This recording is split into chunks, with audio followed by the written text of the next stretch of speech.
Hi, everyone, and welcome inside another Wild Wednesdays presented by Explore Minnesota. Ben Gislason, Manager of Media Relations here, and the man to my right, Joe O'Donnell, the voice of the Iowa Wild, who we finally got to hear Joe radio back on the radio on KXNO this weekend. It was a great weekend. Hockey is back in a big way. Wild had 3 games, and it was a lot of fun. Joe, after all of the pomp and circumstance and the waiting that led up to this weekend, was it everything that could have ever your wildest dreams could have imagined?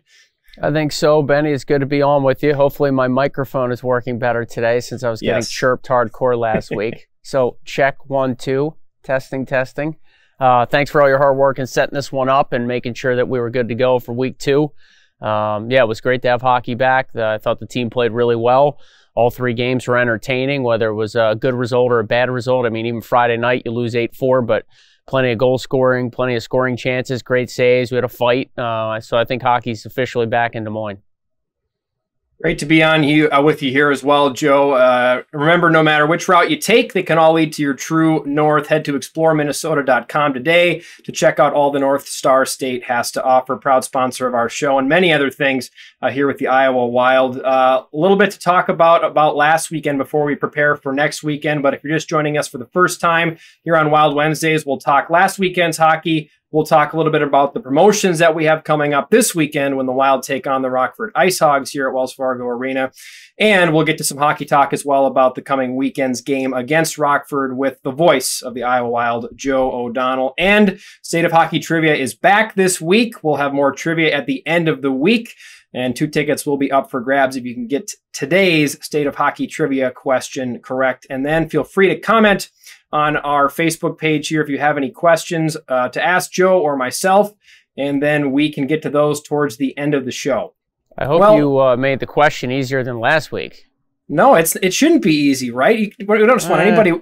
We want high IQ hockey people walking into our building this weekend, right? We don't just want anybody to get that question right.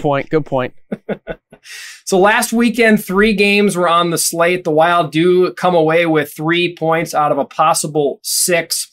Joe, we won't spend a whole lot of time talking about Friday night's game. It was an 8-4 loss. Granted, if you could have taken away 5 minutes of that hockey game in the 3rd period, it would have been much tighter. In fact, the Wild might have even found a way to win that hockey game.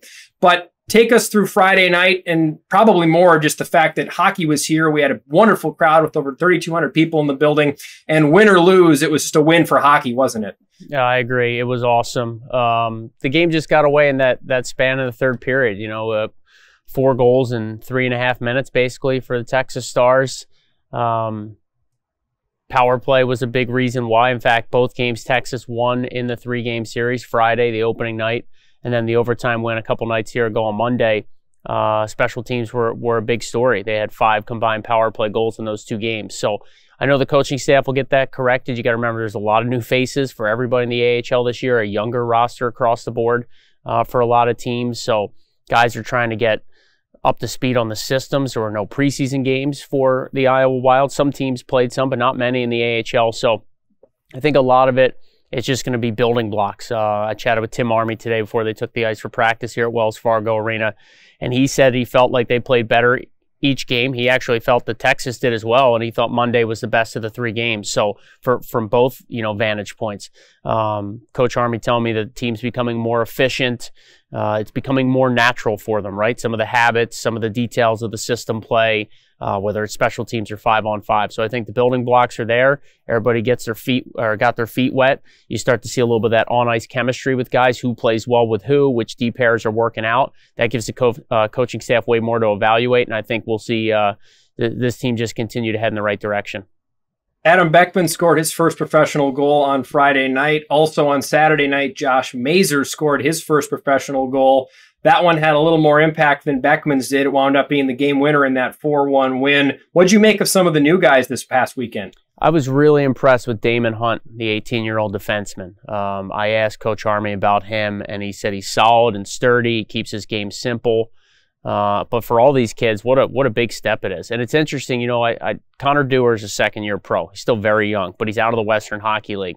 And I asked him during the 3-game series, what do you think about these 18, 19-year-old kids that, again, normal season wouldn't be eligible to be here in Damon Hunt, Ryan O'Rourke, and Adam Beckman, all 3 Minnesota draft picks, all from the last 2 drafts, all highly touted prospects.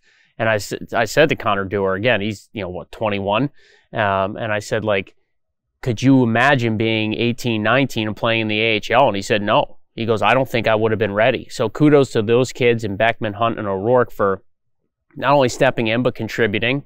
In the case of Hunt and O'Rourke, both played on Monday, which I don't know will be the case a lot moving forward, kind of sprinkle in the games for the young kids. But this is a different year, and you're going to have roster changes right up till puck drop, whether it's from the testing protocols that are done, whether it's contact tracing, whether it's injuries, whether it's call-ups to Minnesota.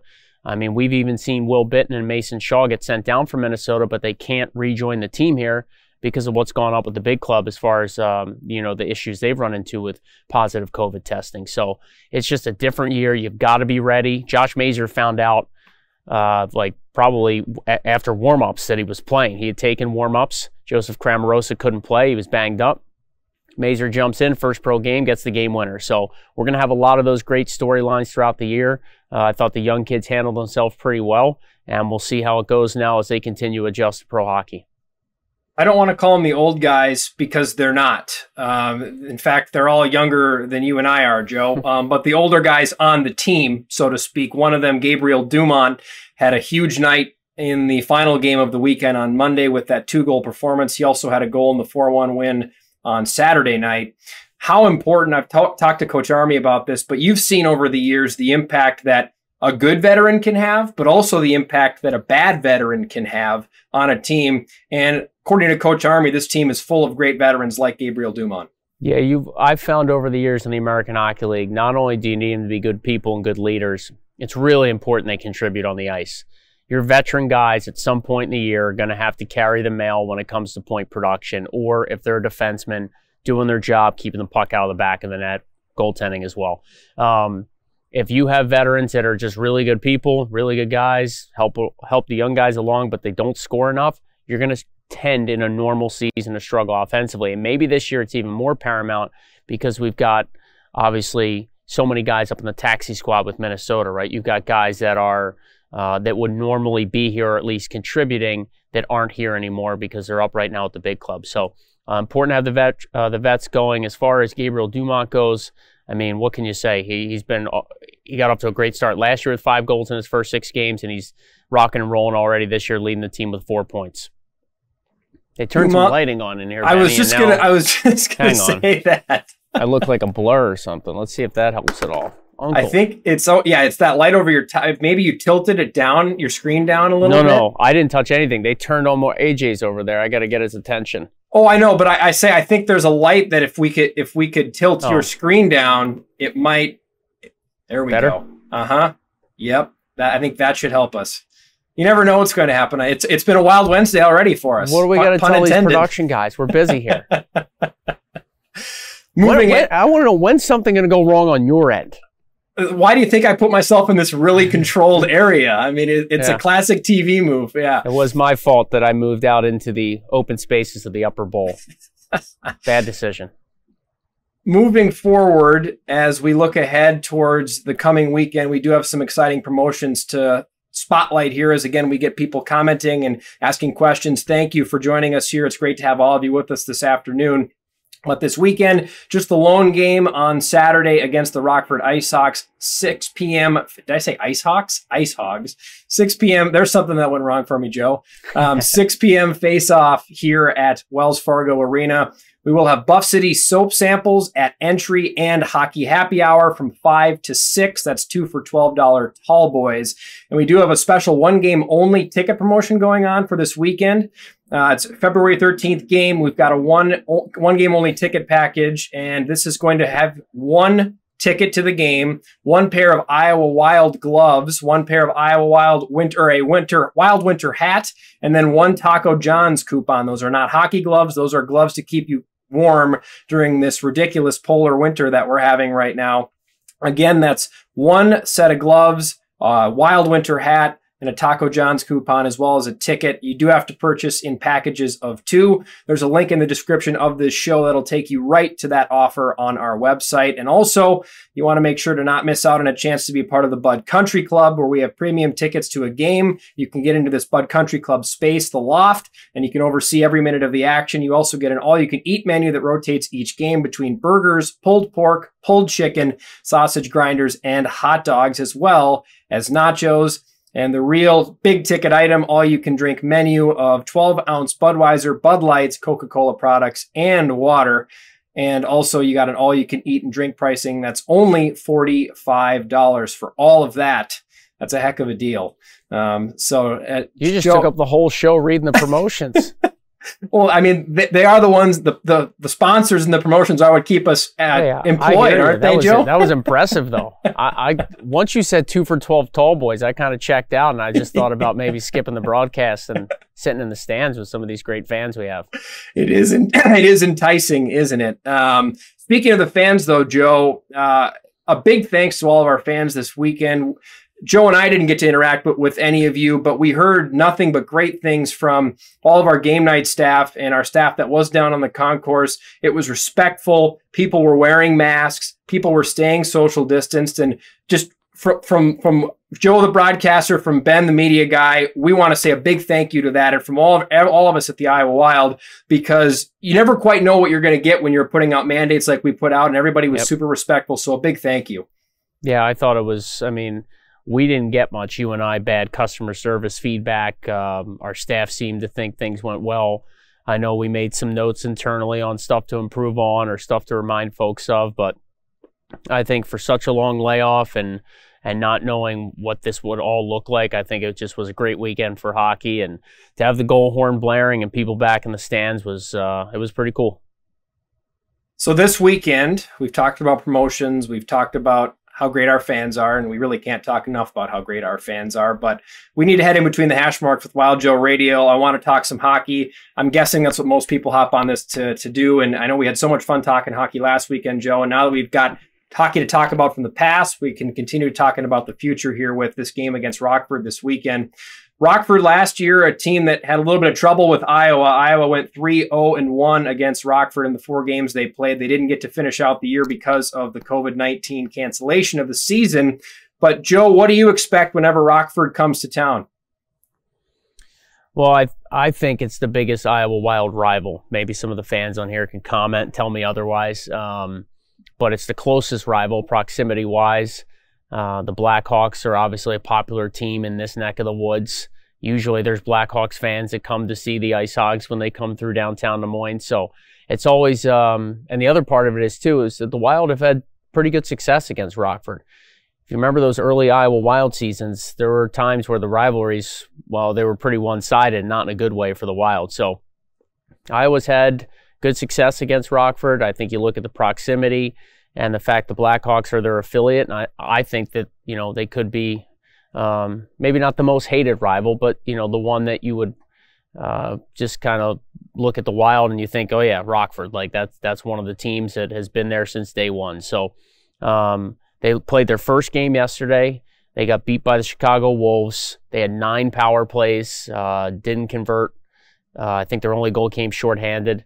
So Derek King, their head coach, will have some work to do, certainly. That's an organization that takes a lot of pride in developing prospects. And if you look at the sort of that lineage there, Rockford to Chicago, they've had some great players come through there and help that Blackhawks team.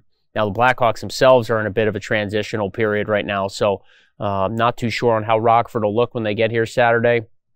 But I think the advantage has to be in favor of the Wild just because they've had more reps. They've had more games. Rockford did play Chicago in a preseason game, though.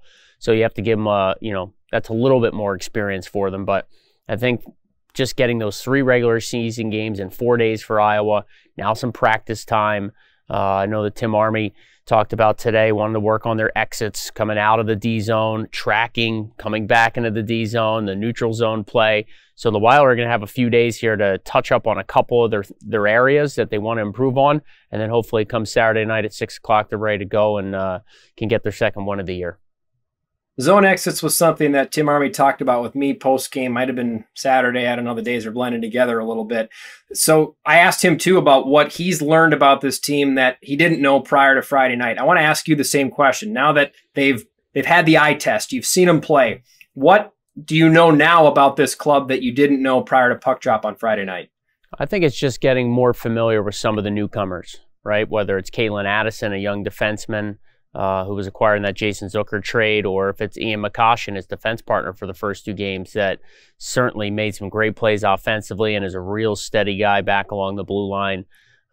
We got to see a taste of the young kids, so I think I'm just starting to get a better feel for some of the personnel, what the strengths of this team are, what they can be as they continue to develop as a group. And I think the other thing that we really talk about much is goaltending. You know, Derek Baribeau played really well Saturday and Monday. It was a fluky goal, a tough goal to end Monday's game. Anytime the puck gets banked, you know, from behind the net off of you, as a goaltender, I'm sure that was one that he didn't sleep well that night. Not much he could do about it, but just a heads-up play by Thomas Harley, the Stars defenseman. But I think we're going to get, as this season moves along, a lot better feel for some of these guys. And again, I have to reiterate to the fans, the most important thing this year from Minnesota's perspective is get these guys back on the ice. You want to win, you want to develop through winning, but so many of these players, all of them, were off for almost a calendar year. That's unheard of in hockey and as athletes. So to get them back playing, get them game experience, develop their skills, develop their maturity on and off the ice, those things are all really important to eventually helping Minnesota win a Stanley Cup. Speaking of Minnesota, we should discuss it a little bit. The issues going on up there right now with the COVID-19 breaking out amongst the team obviously has them hitting pause for quite some time. And what do we know about that down here, Joe? And what is open to discussion that we know about what's going on up there and what their timetable might be? Well, I believe there's a call with the league today. I think Michael Russo from The Athletic has reported that. What I've gathered talking to some folks up there is there's another call at the NHL today, and then I think a determination will be made on when they can resume their game schedule. Right now, they're postponed as far as games go through the 13th, which is Saturday, when they were supposed to open up a 2-game set on the road against the LA Kings. I don't know if they'll reschedule some of those games or drop them into spots in the schedule where there's a gap. I mean, in the NHL, you're pretty much playing every other night, so that's going to be tough to do. But I'm sure they'll get them worked back into the schedule. But for now, they're on pause. No games until the 13th. My whole thing, Benny, is like now you're 2.5 weeks, whatever it's been, without a game, without having your facilities open. You got to get these guys reconditioned. You got to get them back on the ice, touching the puck. You've got to get them back into a groove. It's going to be, they're not going to get a week. They're not going to get a weeks-long training camp to reset. So it'll be interesting to see what the league does and how Minnesota picks up where they left off. They were playing really well, I felt like, at the time of this pause, and we'll just see how they adapt to it once they do get back. Back down here in Iowa, I want to rewind to last week's show where you were asked by a fan who would be the player to watch this season. And I don't know if you had a crystal ball that nobody else could see because you looked into it, or if you're maybe just that smart and know hockey that well, but you said Connor Dewar. And boy, was he fun to watch this last weekend. He had 4 points through 3 games played, currently sitting atop in that top group of AHL players right now in scoring. What gave you the impression, what gave you the thought about him being the guy? Well, knowing what I knew about him coming out of junior hockey and talking to a former colleague of mine that calls games up there in Everett, they loved him there. His work ethic, unbelievable, his skill level to match, and just a pretty complete hockey player. And last year we got glimpses of it. And as the year moved on, he started to get power play time. I think he got more comfortable. The numbers were never there offensively for Connor Dewar. Just 19 points last year. But as a rookie and fourth line minutes a lot of nights and not a lot of power play ice time, it's still a pretty good year, especially, not completing the season. And then I heard he had an outstanding training camp in Minnesota, like really, really impressive, and would have gotten NHL preseason games, and in a normal year might have stuck around longer. And when you hear those sorts of things from NHL coaches and Tim Army, you realize that this kid is ready, and he seems to have a good confidence about himself. When I asked him about his Minnesota training camp, he said, "I thought I'd turn some heads." And Connor Dewar is not a cocky kid. If anything, he's quiet. So if he knows he had a good camp and everybody's telling you he had a good camp, you knew he was going to get top line minutes this year. He's going to get all the power play ice time. It's just, 2 + 2 = 4. So I'll pretend I was smart, but doing a little homework and just kind of doing some simple math, he's primed for a big time season. He's going to get the opportunity to prove himself. How much confidence did Derek Baribeau instill in you this weekend? Because he looked so calm. Not only his 6'6" frame helps him, obviously, which was similar to the giant Kaapo Kähkönen, who put some great performances in here, obviously, as well. He's another big-bodied goaltender. But the calmness that I thought Baribeau really utilized this weekend a lot was really impressive from my perch. What did you make of it? Yeah, I think so too. And I think that taste last year of the American Hockey League helped him. He got him 4 games. He got a win. He hadn't played in this building, which I didn't really realize until we got underway this year, and I went back and looked at his games last year. Everything for him was on the road, so interesting for him to get a little time in front of the faithful so they could see him firsthand. I thought he was good. The one thing that everybody talked about last year when he was brought up from Allen, and what Richard Bachman, the goaltending coach this year, has told me, is that his compete level is off the charts.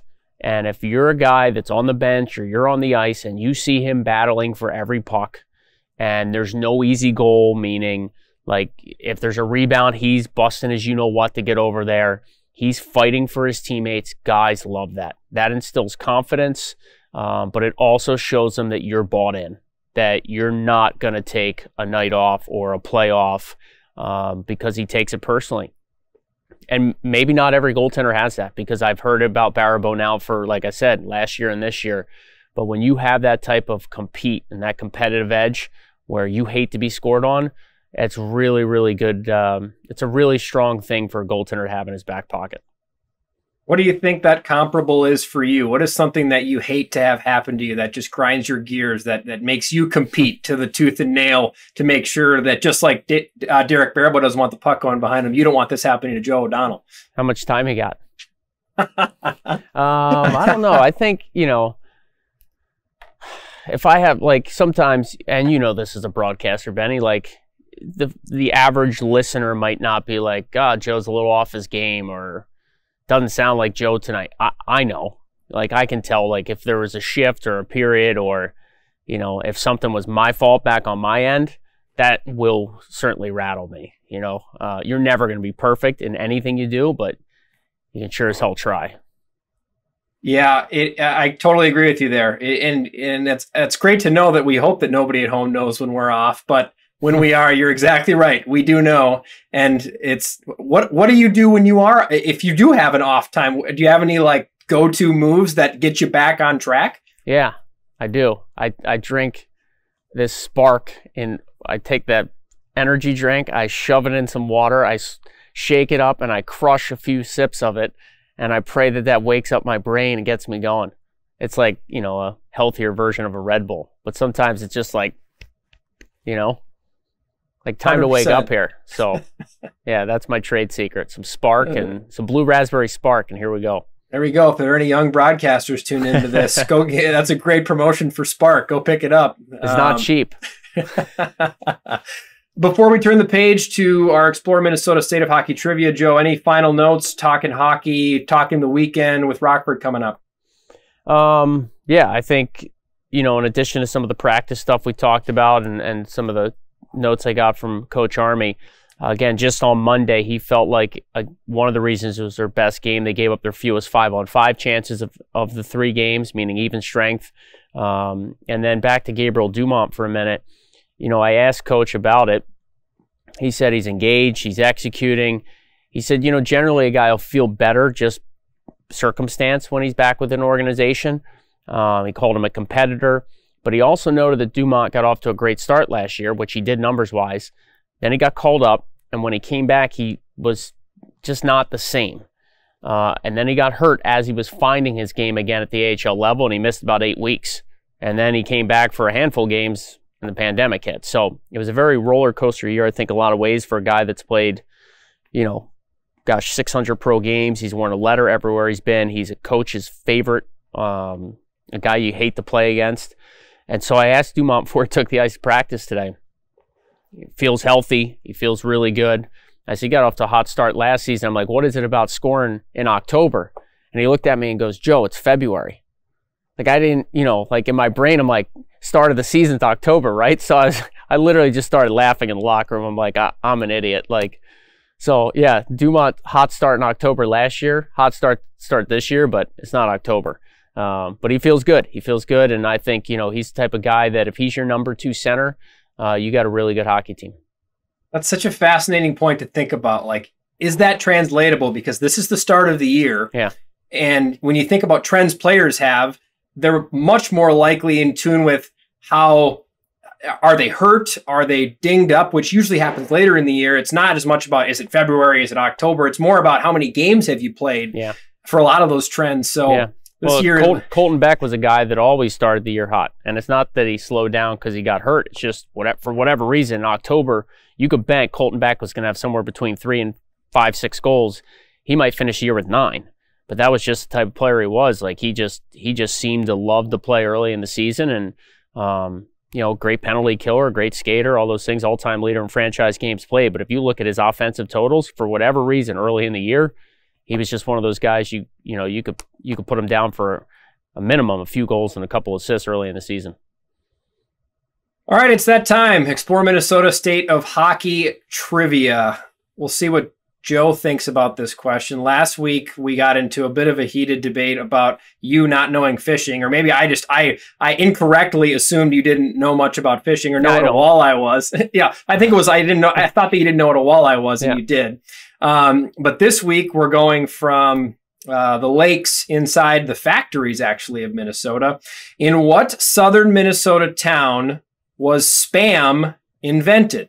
If you can get this answer correct, not you, Joe.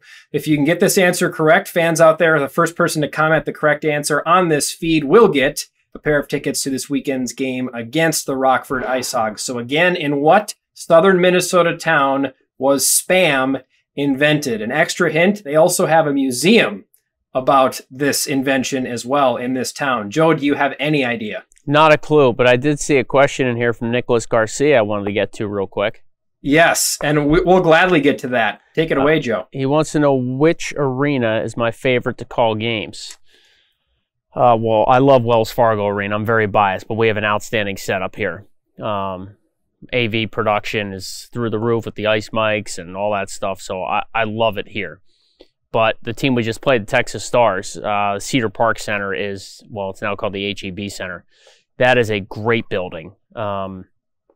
You're sort of on top of things, meaning overhead, right at center ice for the most part. It's a small enough building that you're not way back or way too high up, and that place can get rocking when they have a good crowd in there, which they're allowed to have fans, so it'll be interesting to see what happens in late February when the Wild head down there. But I think that building down in Cedar Park, Texas, is one of my favorites. Years ago, we went on an East Coast trip when I was in Houston and played in buildings like Syracuse and Binghamton. And Syracuse is, from a perch standpoint, it's like you might as well be on the ice. Like you feel like you are like right on top of it.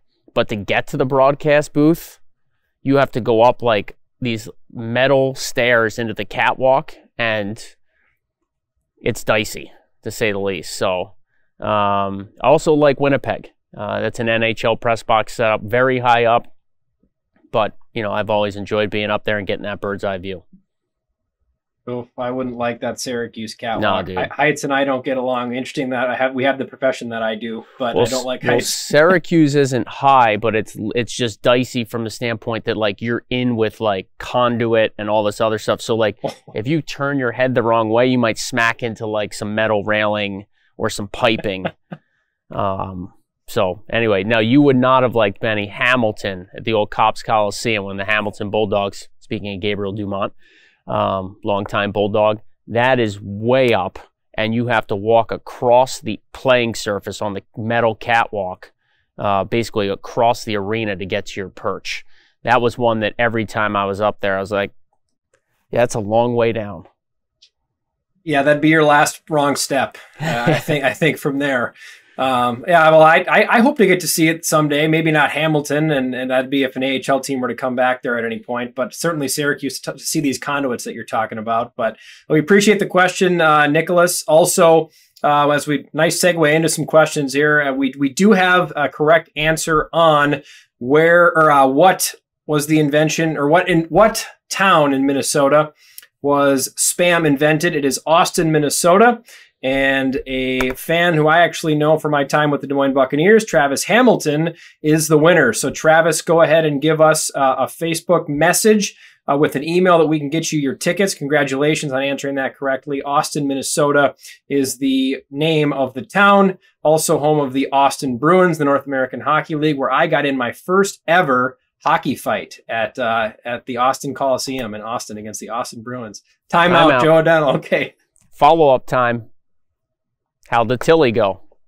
Oh, it was great. I landed the first few punches, and then I realized that he was a lefty, not a righty, and he baited me in, and he switched lefty and threw one punch, and I went flat on my back. And I don't remember getting hit, but I remember getting up, so it went really well.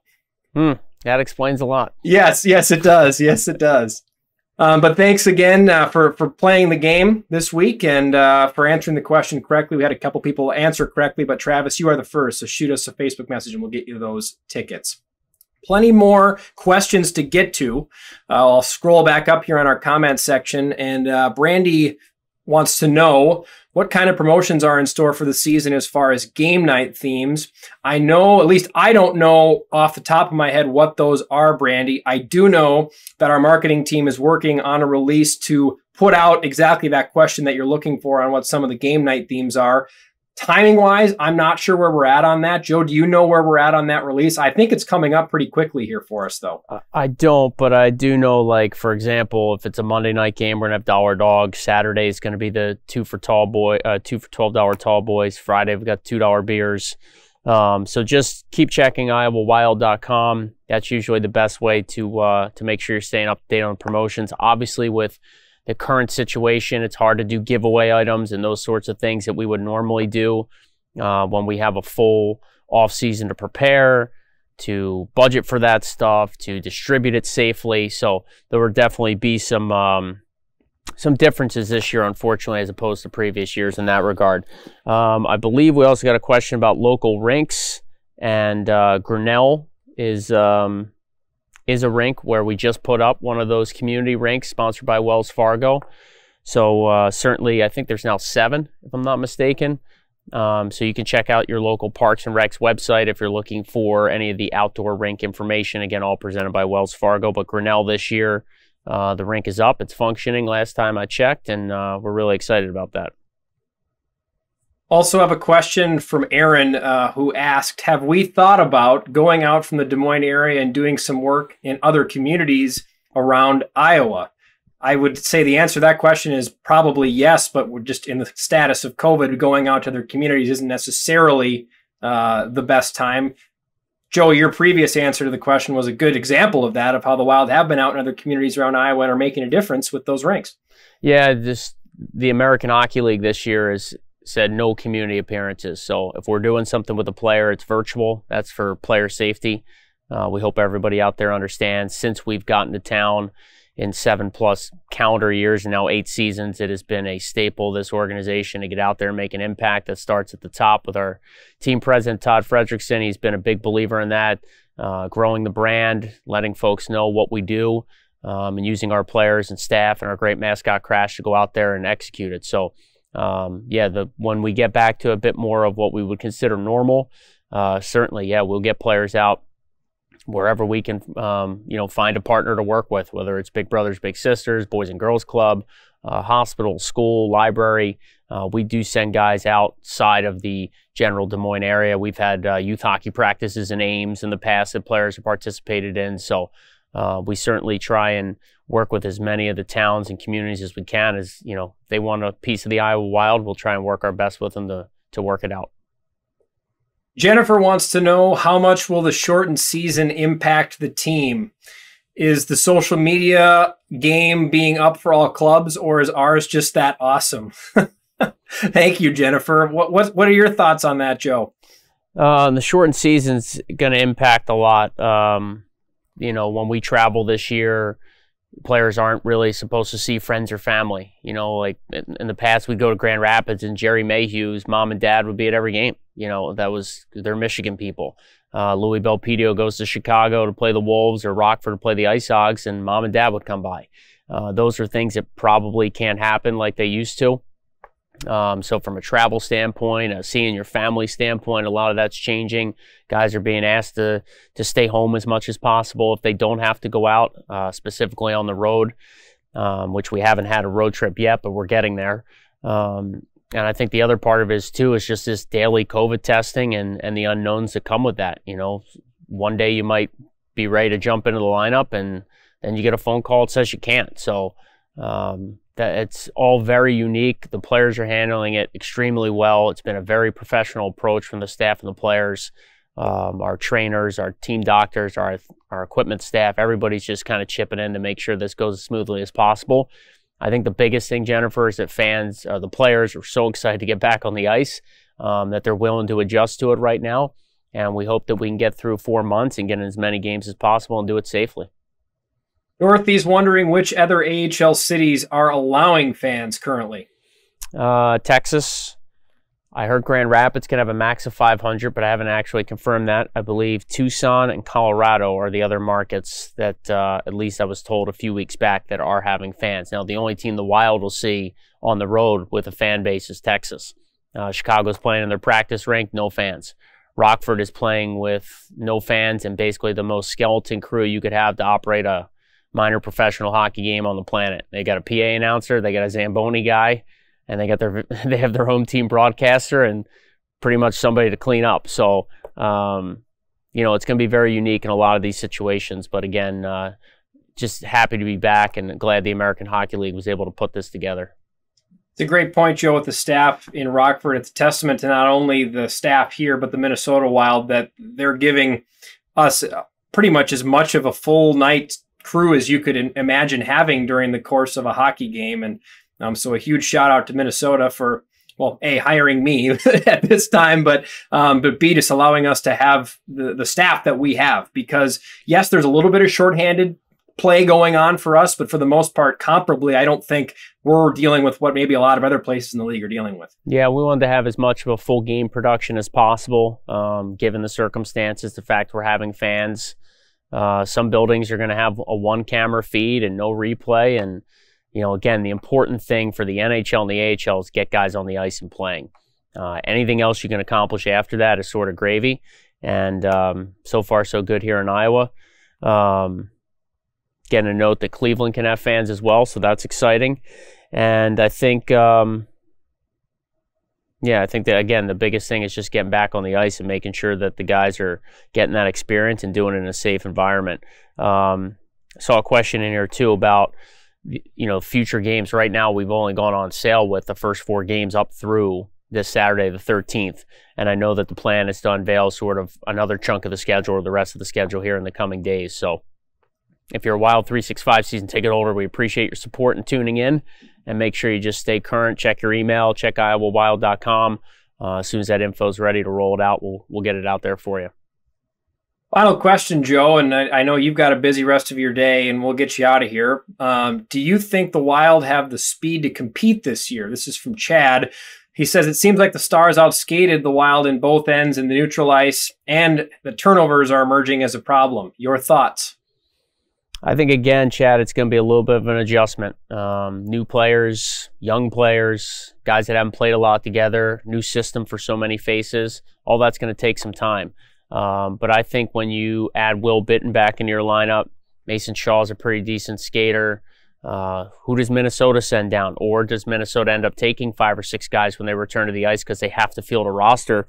And the only way to do it is to take more guys from Iowa. So it's going to be very day-to-day, week-to-week. I mean, I think maybe Saturday night you come watch the team, you might think they look quicker just because of the personnel that's in there or the opponent they're playing.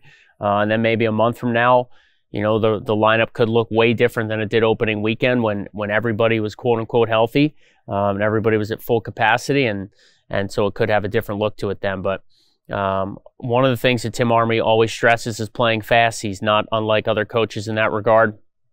And sometimes you don't have to be the quickest skater individually to play hockey fast, to think the game fast, to be in the right spot, to make up for your lack of stride or your lack of speed by doing something else on the ice that can give you a better opportunity then to succeed. So I think that playing fast and being a fast team are interchangeable at times, but can also, be mutually exclusive. Well, a good turnout today. We had a lot of questions. I'm digging it. I like round 2. We got your audio figured out. We talked about me getting KO'd in a hockey fight. Yeah, that made my day. I think there might be a video of it somewhere. I know there's a picture of it. I'll try to find that for you. I can't find it for our fans though. That's got to stay internal. I can't get that one out rolling around on social media. I'll get scorched. Yeah, well, listen. I mean, you were honest about the situation. I appreciate having this knowledge in my back pocket now. I am a lefty, just so you're fully aware.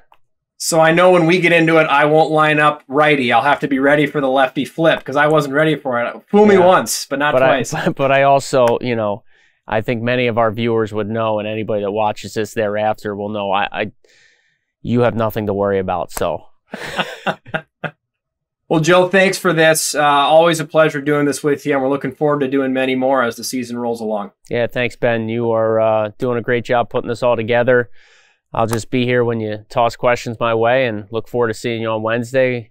And again, the great part is we're doing this sort of virtually here, so there's no reason that most weeks we can't pull it off no matter where the team is or what the weather is or whatever. So looking forward to it.